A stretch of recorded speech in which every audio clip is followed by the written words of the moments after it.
Hello and welcome back to Lower Intermediate Conversation with Professor Kent Lee. In the next few video lectures, this week, next week, for example, I will probably do shorter video lectures in order to allow you more time to work on your final project, your final presentation and preparation, and also some of the couple of minor assignments that are due along the way, and also the little write-up for your midterm, little post-midterm write-up, your personal statement for scholarship application. And again, thinking about maybe explaining one reason for why you deserve a scholarship. This is also good practice for job interview. Give us a good reason for why you're such a great person. So the midterm project is all kind of intended to prepare you, to help you with the final job interview project. In today's video lecture, we're going to get into some cultural differences relevant to both the workplace or just traveling or interacting with people from other cultures, particularly distinctions between East Asian cultures that I'm familiar with and Western culture. Well, let's start with an example. Let's say a friend invites you to a dinner party at his or her apartment. Your friend tells you it starts at 7 p.m. What time do you actually show up? What do you think? This cartoon illustrates what can be a cultural dilemma if this happens in a different culture. What time would you show up? Well, here's Itchy Feet is a web comic, and it deals a lot with, I guess obviously the writer of this comic is a person who loves learning languages and traveling to other countries. And much of the humor in this comic is about cross-cultural and cross-linguistic humor. Lovely comic. So here this guy is having a dinner party, and okay, the first person to show up, somebody from Switzerland. They're early. They're very early. So I guess I don't know, I haven't really spent much time in Switzerland, so okay, that's interesting. They come early, well before 7. Next, the German guy shows up, and Germans are really punctual. They have that reputation. Americans tend to have that reputation too. If it says 7 o'clock, that you can expect the German to show up around, and pretty much right around 7. An American, pretty similar, kind of similar, maybe 10 minutes late, more likely, 10, 15 minutes late, fashionably late. So an American, depending on the personality, I'm the sort of person, maybe because I spent a year in Germany and I'm a bit Germanized, I would want to be there right at 7, or in my American mindset, maybe 7:10, a little bit late, fashionably late. So then later, some other people from Europe come, Great Britain, and I guess that's maybe France. Can tell here if it's France or Netherlands. Anyway, but other Europeans, Northern Europeans, and English people might come more fashionably late, 20 or 30 minutes late, for example, 15 or 30 minutes late. All right, then down at the bottom, after the party, he's cleaning up, then guess who's ringing at the door? Really late cultures, Greece, Southern European cultures, Latin American cultures, for example. I've heard of Philippine culture, for example, being, an hour late, for example, and that's considered okay. I've heard of dating difficulties. If an American person is dating a Filipino person and they say, let's meet at 7, and the Filipino person is more than an hour late, or even half an hour late, and the American person is going to be really upset. Those are real cultural differences I've heard of. So if you are working in an international company, or you're traveling and doing business in another country, or traveling, paying social visits, these are some things you need to be aware of. What are the cultural expectations regarding punctuality, being punctual on time? Here's another comic or another cartoon illustrating some other cultural differences. So first on the left, you see, I guess, a Westerner and a Japanese person. The Japanese person is bowing. I've gotten pretty used to bowing. I'm comfortable with it. The Westerner, especially a business person, is extending the hand, expecting a handshake.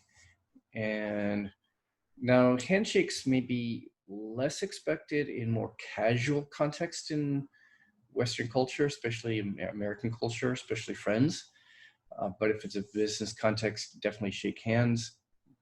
Even male, female, you shake hands. Then extending the what you call the name card, or in English, it's actually called a business card. And Westerners use name cards less often. It's something you do immediately upon meeting somebody in East Asian culture, oftentimes. In Western culture, you would trade your business cards more likely if you really expect to be doing business with that person again, or expect to want to contact that person or see the person again. But in East Asian culture, it's a formality that's more often expected. But keep in mind, in Western culture, you would give it between people you're meeting and doing business with, or colleagues. One time I was at an international academic conference. It was being held in Seoul. And there's this old Korean professor, and he was giving out his name card to everybody in the audience. And that would, in Western culture, that would look bad. It would seem like, oh, the person is very arrogant. He thinks he's so important. He has to give his name card to everybody. Like, who is this guy? We don't know him.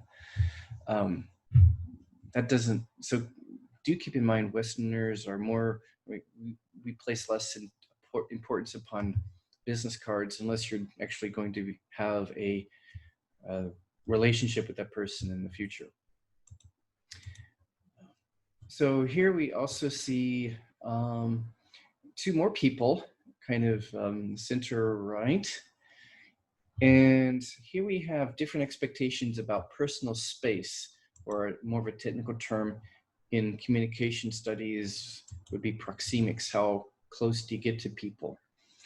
Have you noticed cultural differences, for example, in how close you stand to somebody? Let's say you're meeting somebody for the first time. Both think of same gender, like male, male, or female, female, and then also cross-gender meetings, a guy meeting a woman. Could be a social event, could be a business context. How far apart do you stand? What kind of distance is comfortable for you? In your culture? Pause and discuss.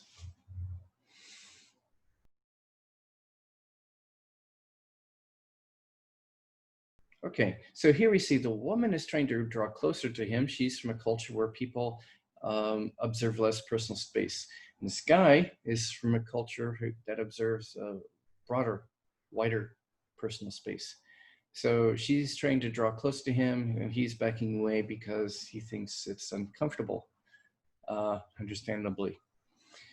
So, for example, Asians might stand half a meter to a meter apart, well, more than half a meter, I think, apart, a meter even, especially if it's man and woman, cross-gender.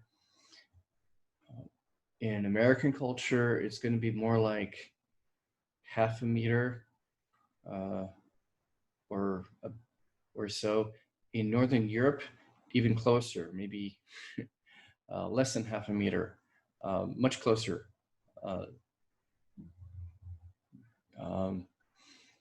40 centimeters maybe, or something like that. It's so if you're, for example, in Europe, and people seem to be standing closer to you, it's because they have different conceptions of personal space. And it doesn't mean that the person is trying to flirt with you or come on to you. They're not being romantic. It's a cultural thing. So what are some other cultural differences? Now, sociologists talk about how East Asian cultures are considered more collectivistic and Western cultures are more individualistic. Now, that's kind of a generalization. Nonetheless, it's a helpful one, and sociologists and sociolinguists do talk about these general cultural factors because they do make a difference. There are individual differences, of course, and it's complicated. It depends a lot on the context and the social context included, but nonetheless, it is helpful in sociology and sociolinguistics to talk about collectivism and individualism. How do these differences affect relationships in an office or workplace environment or business context? What do you think?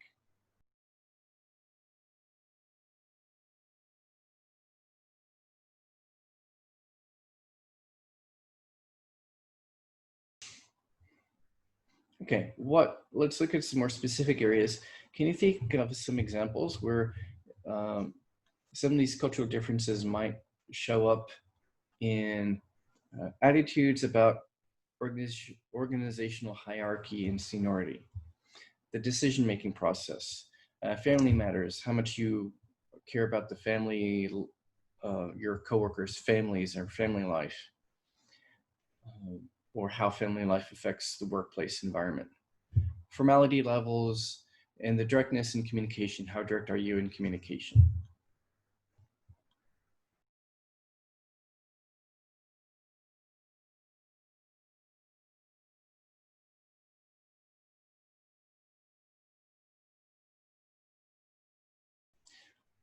Obviously, as you can guess, politeness, hierarchy, seniority make more of a difference um, in East Asian culture, and Western cultures tend to be more egalitarian or equal uh, in certain ways. So while somebody might be your boss, in Western culture, it is probably more possible to speak more directly to your boss, in certain cases to even politely contradict your boss, or maybe not so politely if you've seen American sitcoms like The Office. And we'll see some examples, an example in a little bit of where this makes a difference. Decision-making process. Uh, um, so for example, um, in Western companies, um, especially in Northern European and Scandinavian countries, and even also in American companies, for example, there's going to be more interactive decision-making process where um, the boss is more likely to accept feedback and criticism uh, from employees, where there's more focus on consensus building and team decision-making processes. The boss with the workers under his or her, authority, a bit more democratic, or at least not so top-down. A boss who is authoritarian and dictatorial is really going to be seen more negatively in various Western cultures than here. And I once worked in an environment where a Korean boss who was an older ajushi type, and he was quite bossy, and he would not survive in an American company or a European company, probably functioning like that. And what's worse was he was not considerate of cultural differences. Um, Even though we have our problems with racism in Western countries, we at least talk openly about it, and being racist is stigmatized. Um, it's quite relevant now, considering what's happening in the news. And uh, The Office, the TV show The Office, sometimes actually makes fun of the boss who is trying to be, in a very insincere or artificial way, trying to seem more open to different races and cultures and trying to be more politically correct, but he's doing it in such an awkward way because he doesn't really understand uh, race relations at a personal level.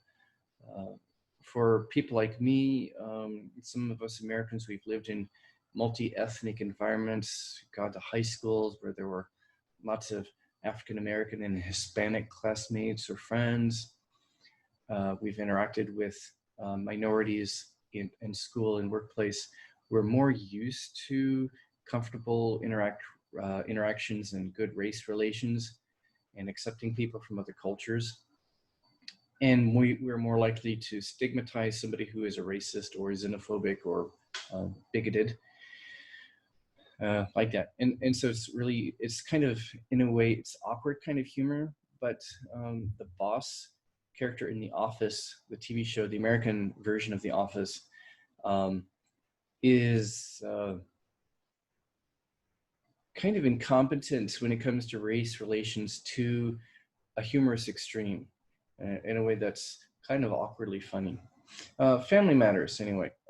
So in Korean culture, of course, being more collectivistic, there are certain ways in which you are more likely to be concerned about coworkers' family issues than in Western culture. When I was working at a different workplace where that was mostly Korean, and one of the managers, I guess somebody in his family passed away, and I didn't know the guy very well. We didn't interact at all, but I was expected to go there to the funeral home and pay my respects. That wouldn't happen in Western culture. You would not be expected to do that in Western culture unless that coworker was actually a good friend of yours. Otherwise, you wouldn't really be expected to go to the funeral home or to the wake. It's called. Sometimes you go and visit a person at the funeral home. You wouldn't do that. On the other hand, while in Korea and Japan, working late is often the norm, and huisik and things like that, that's probably less common in Western cultures, especially in Northern Europe, or especially in Europe in general, which is, in a sense, more family-oriented in a certain way. While some companies might work long hours, especially in the US, some companies in the US, especially smaller companies, might be a little more family-oriented in that everybody expects to go home by 6 o'clock because they have families to take care of and they have to go. I've heard of like a Korean person doing a business trip to the US and engaging in negotiation. Then it's like, okay, at 6 o'clock, let's go home and we'll continue discussing this tomorrow. That would be normal in American culture, many companies. And the Korean is like, what? We need to finish our business. No, so it might be more common in Korean culture to stay as late as you need to finish your business, unless it's like a really pressing project. At least smaller companies or less competitive companies in the US, you might go home early, and especially in Europe. Public policy and workplace policy is designed to be more family friendly. So you have more generous leave if you have a baby, a month to a year off to take care of a new baby for fathers and mothers. And finishing work and going home by 6 or before 6. That's standard in Europe's very family-friendly culture and policy environment. Formality levels kind of relates to the seniority in the social and organizational hierarchy. More likely going to be really respectful of formality levels and seniority levels and hierarchy in East Asian work context.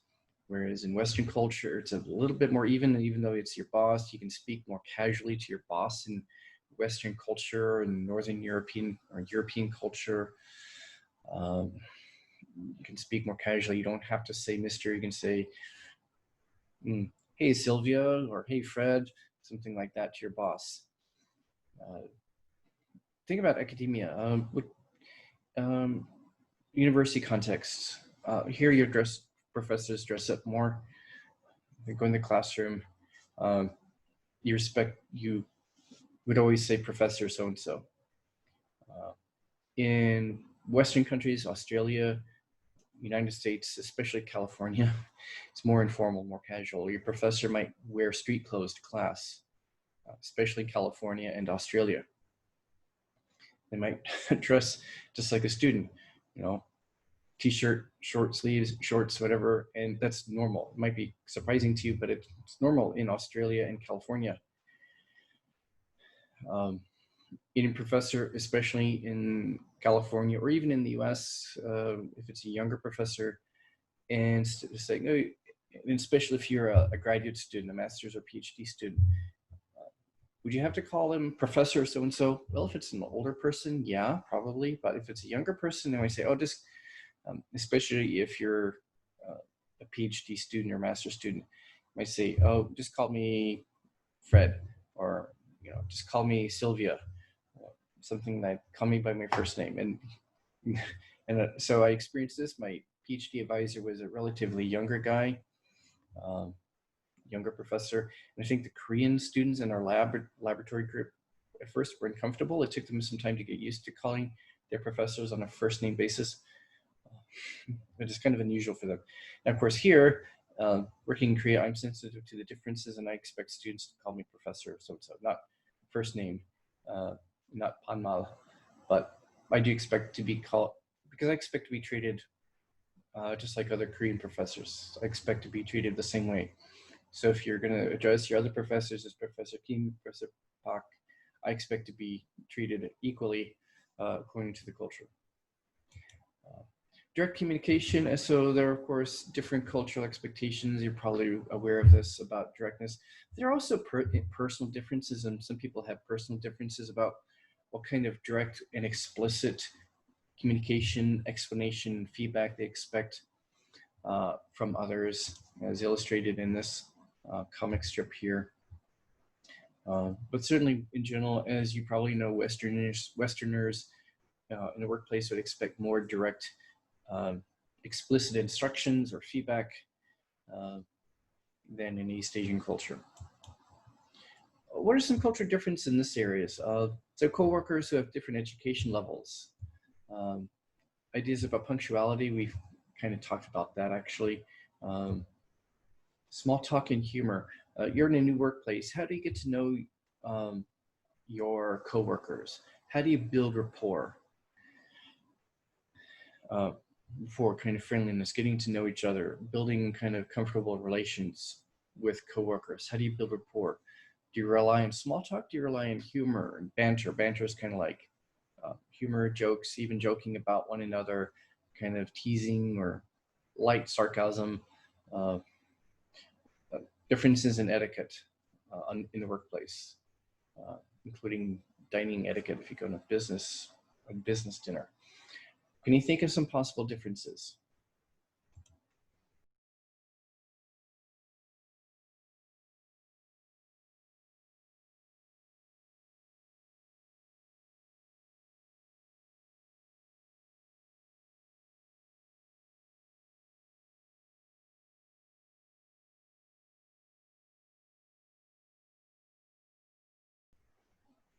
Okay, just a few remarks. Of course, punctuality, certainly in the workplace, punctuality is really important. So while if it's a dinner party in the US, if it says 7 o'clock, okay, 7:10, 7:15, that's okay. But if in the workplace, if your shift starts at 8, you should be there at 8 or before, 5 minutes before, just to be safe, or 8 o'clock. Being late, it's not going to be good. In other cultures, it might be okay, but not in probably not Northern European cultures, the US, UK, North America. Education levels and differences among coworkers. I think here it makes more of a difference, and that along with age is going to really depend, that's really going to determine your workplace status a lot, and how people address you and how formal people are towards each other. In Western cultures, particularly the US and Canada, it's really makes less of a difference in a workplace. In my previous job, I was one of the few who had a PhD. I was teaching first year academic English for freshman students and also some advanced courses. Many of my colleagues had master's degrees. I was one of maybe 2 or 3 people in the department that had PhDs, but I enjoyed having lunch, but I didn't care when it came to socially mixing with my colleagues. My colleagues had master's degrees, but some of them had more expert, not just a master's in teaching English, but backgrounds in also in philosophy or economics and business and things like that. And I really enjoyed their company because I learned a lot from them. So what if they didn't have PhDs? I had a great time having lunch with them and talking about politics and philosophy and current events with them. We didn't care. And in an American context, you would probably care less. So here, some Koreans really care if, you know, their child goes to Harvard. In the US, we're like, what? Who cares? Okay, I went to the University of Illinois. And I think in terms of the quality of education that I got, it doesn't matter whether I went to Illinois or Harvard or Yale. Where those Ivy League schools might do better is research in certain areas. They might have better, although actually in my area, linguistics and also cognitive education psychology, I didn't really see many publications or prominent scholars from Harvard or Yale in my field. I feel like there was other schools that were really better known for their work in those areas. We wouldn't care if somebody had a degree from Harvard as much. It's not such a big deal. And in fact, there's a certain distrust because some of us view those schools as kind of snob schools. Oxford, Cambridge, Harvard, Yale, they're kind of snobbish. And I've known some people who went to such schools and they were snobbish. And I don't necessarily have a better impression of or rating of those schools than schools like mine, where I went. Purdue for my undergrad and my college, and Illinois for my graduate studies. So we're a bit more egalitarian as equality, egalitarian. Small talk, I think, certainly in all cultures, small talk is used for rapport building, but also for Westerners, some Western cultures, humor, even kind of banter is used more. For example, for building rapport, for establishing and maintaining rapport between friends, between coworkers. So friendly teasing, light sarcasm between friends and coworkers is more of a thing. And I can see how Asians might feel offended. And there are certainly cases of, say, an American or an Australian person working with Asians or in an Asian company, and this Westerner is trying to engage in banter, humorous banter with colleagues in order to build friendships. And then naturally they misunderstand the foreigner is maybe not being respectful enough of the culture, and the coworkers, the Asians, are offended. They think this guy is insulting them. It's quite understandable. And so Westerners can fail in an Asian context because they try to use inappropriate humor or banter in the work environment. Of course, there are differences in etiquette. Westerners, of course, don't assume Westerners don't know how to use chopsticks. Many educated Westerners know chopsticks, but we might not. Well, I've been here for quite a while, so I know you don't stick your chopsticks in the rice standing up. But other Westerners may not know that if they're not so accustomed to Asian culture. But there are all kinds of little things with dining etiquette. So for example, in Korean culture, Koreans go out to business, and the youngest or most junior person is expected to lay out the silverware. But if that youngest person is a foreigner and they don't know the culture, like, why is everyone looking at me? Like, what's wrong here? And they're like, why is that person not putting out the silverware? Well, they're a foreigner, they don't know. And when I go out with my Western friends, we don't care. Whoever is sitting closest to the silverware, he or she's going to put it out. And of course, there are all kinds of rules for actually formal business dinners, and also conference dinners. So you go to an academic conference or business conference and you have a formal dinner. If you can, maybe find a YouTube video on formal dining etiquette, because there are all kinds of rules. And it's also a little different in Western culture. your salad knife and your why do you have two different spoons here?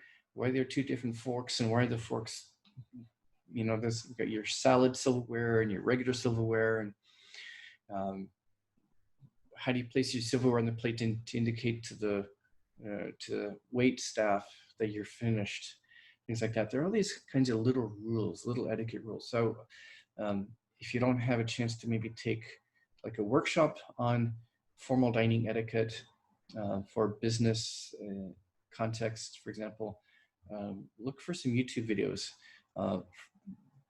including the dining etiquette of a particular country or culture where you're going to be visiting. Another little difference, again, related to not so much punctuality, but time expressions. By the way, I just happened to come across this Itchy Feet cartoon. Some cultures might say half five. Well, in German, half five, halb fünf in German, that means 4:30. But when British people say half five, they mean 5:30. And here is a misunderstanding due to that difference. And no problem in North American culture because we don't have that expression. If you say half five in the US, they go, what? What's that? And we don't have that expression. Can you think of some differences in greetings and gestures?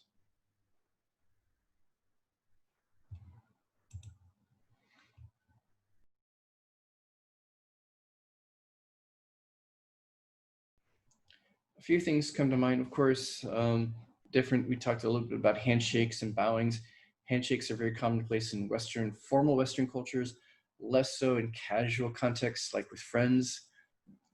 And Westerners have to get used to bowing a lot here in East Asia, but you might have to educate your Western friends on the culture of bowing if they're new to East Asian culture. How about the okay gesture? Is that okay? Well, beware. Educate yourself. If you're going to be traveling to Latin America, especially Brazil, Southern Europe, Mediterranean cultures, some African cultures, other non-Western cultures that are less familiar with the okay gesture, Turkey, I think, in some cultures, that is a very offensive symbol. And I'm not going to explain to you, you can look it up, but don't do this in some cultures, find out. Don't do this in, I think, Greece or Turkey or Brazil or Northern Africa or some cultures, find out.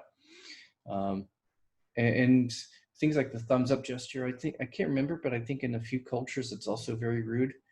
I mean, we say it's okay, hey, it's good, it's okay, thumbs up. In some cultures, that's a very rude symbol.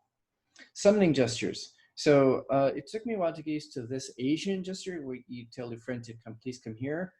At first, I'm like, what's that? Because that's more like, it's kind of like goodbye to us. Like, what? Are you trying to say goodbye? Bye? So that's how you summon someone. You ask somebody to come over, to come here, or say hello. Summoning gestures. Now, you may have seen this on TV. This is informal in Western cultures, including American culture. I would say it's more common, for example, to children. You're a parent and you're telling your child, hey, you're scolding. That's generally not polite, but for summoning, how about this? So for Asians, that's really insulting. That's like something you do for dogs. In Western culture, especially American culture, again, you might do this to your children. Tell your child, come here. Been very naughty, come here. But even between friends, they might do that in American culture. And I don't. Even between friends, I guess I don't view that as nice, but it's much less offensive in Western culture, especially American culture, to do this to a friend. Say, hey, come here. So don't be offended, but you might want to educate your Western friends, especially if they are visiting, living, doing business in East Asia.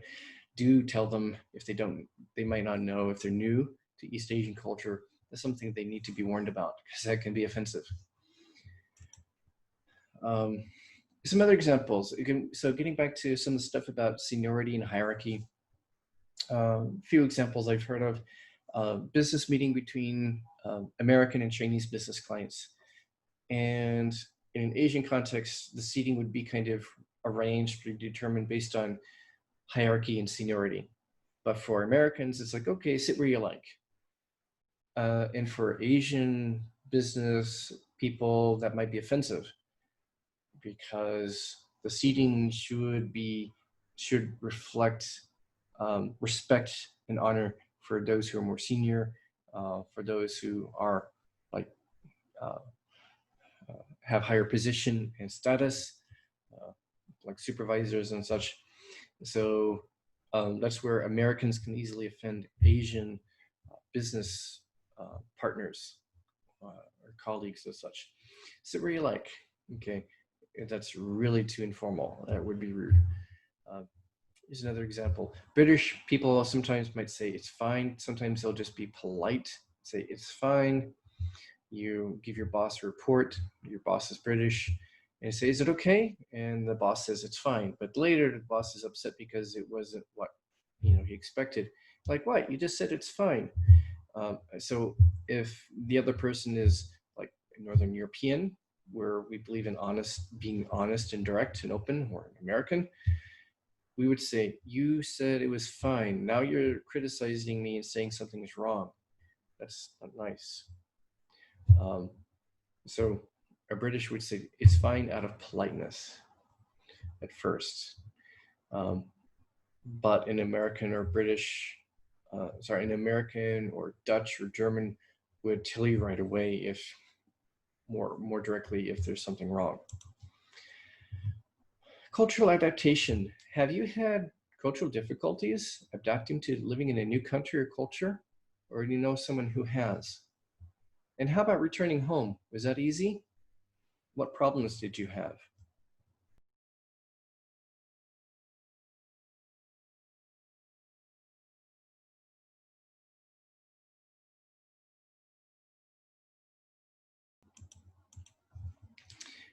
It's helpful to, if you're going to be going to another culture for a while, read up on the process of cultural adjustment. It can be psychologically difficult. At first, you're really excited, you're really optimistic, and you're so happy to be in new culture. It's exciting, and you have all this enthusiasm and initially a lot of love for the culture. And I'm basing this not just my own experiences, but from what I've read about the psychology of cultural adjustment and many people's experiences living in other cultures. And after a while, you have cultural misunderstandings, you have cultural difficulties, you have language difficulties, and you go through the second stage where you're unhappy there. Like, why did I come here? These people are so rude. I don't understand the language. They don't want to talk to me. Da da da. So you go through the second phase of stress and difficulty, and hopefully after a while you learn to adjust. Then and later you accept the culture and the cultural differences. You adapt and you feel better and you normal, and then things just become normal. The second culture just becomes normal to you and you're generally okay with it. What happens when you come back home? Well, sometimes the readjustment to your home culture can be difficult, just as difficult or more so. So I spent a year in Germany in college. I had some difficulty. It was Hamburg, it's in the north, where people are kind of seemingly cold and impersonal. And I thought, uh, it took some getting used to, a little hard at first. And then like it gets dark really early in like November, December. Like I come out of class at 4:30 and it's dark and raining. Like, oh God, why did I come here? And I'm so lonely and all that. But I get used to it. And then I go back home to America, uh, a my kind of medium-sized city in the Midwest, college town, and back to American friendliness and openness. And at first, it took time getting used to. Like strangers just saying hi to me or being friendly to me. It's kind of unusual. It took some getting used to, and the cultural readjustment was hard also. Um, Adjusting back to a culture that's different and norms about social interaction, for example, and things like that. Something to think about. Now, think about this. What are some hindrances to cultural adjustment? Uh, what would be hindrances? If you're in a new culture, what would be hindrances?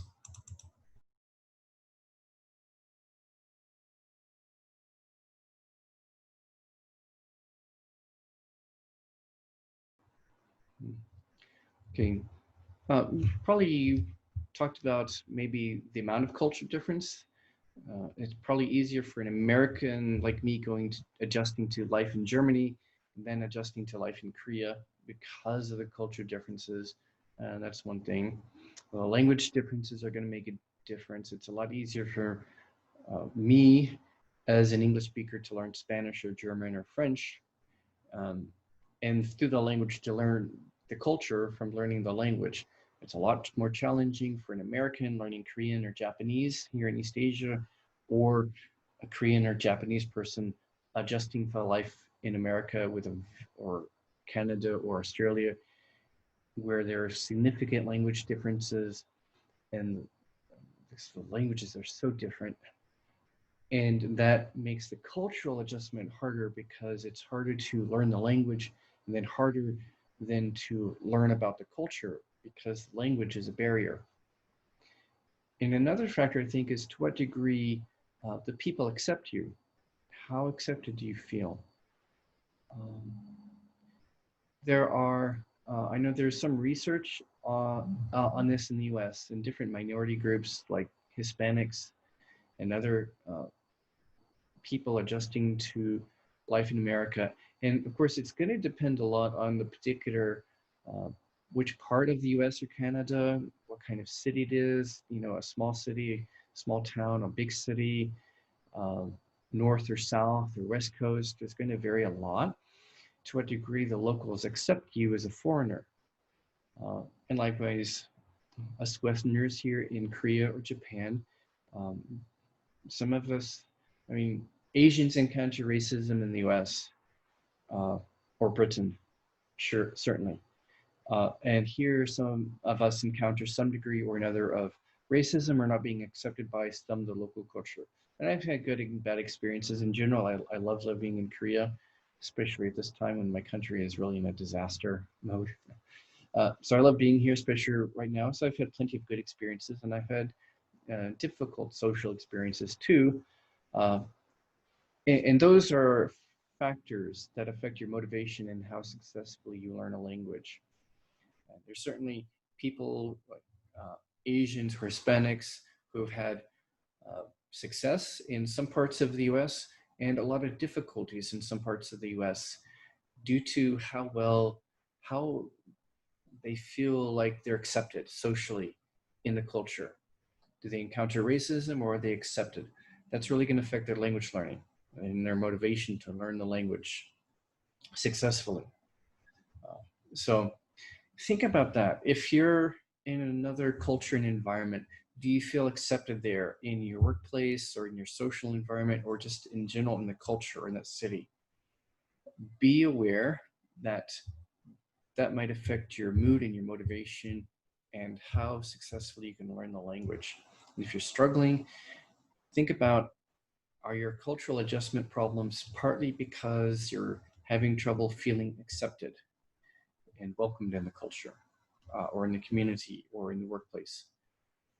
Something to think about, and also to consider if you're planning on going to another country or another culture to live or to work, to study, or to do business or to travel. Finally, can you think of some other examples?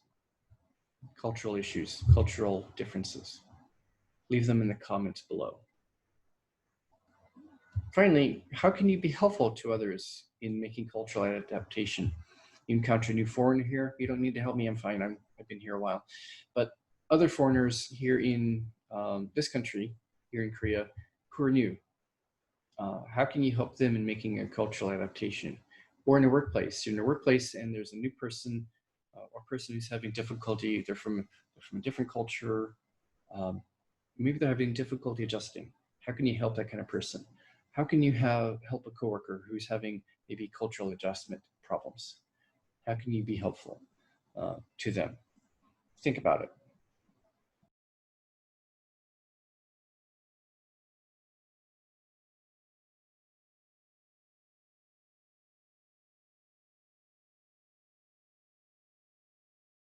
Okay, I think that's all for today. Hopefully my lecture didn't go too long, and hopefully the next couple of lectures won't be too long because I want you to focus on your work. Sorry that this is just all lecture, but again, I don't have good quality, very stable internet connection in my office or my apartment, so I can't do live Zoom lessons. But you're welcome to contact me. I know I can do Zoom with one person at a time, that's no problem. So feel free to reach out to me and talk to me for advice on your final or other issues. Feel free to maybe phone my office or arrange a phone conversation or a Zoom conversation. You can even come to my office. I don't have coronavirus. I'm pretty sure I've been socially distancing a lot, so I'm fine. I am not infected. I'm quite sure of that.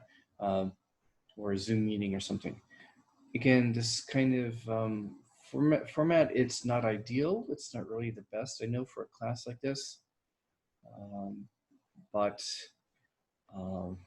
I hope that, so I've tried to make this into, I've kind of tried to change the course into more of a skills-oriented class, kind of like life skills, to kind of compensate for the deficiencies of this online format. So that's why I'm doing this. So again, I kind of feel sorry to you for not being able to have live classes or anything interactive, but I hope you can get something out of the midterm and final projects, and hopefully those will be good learning experiences for you, and will be something practical to prepare you for your future, whether it's workplace or either business or non-business contexts. I hope it will be useful for you. Anyway, take care. See you next time.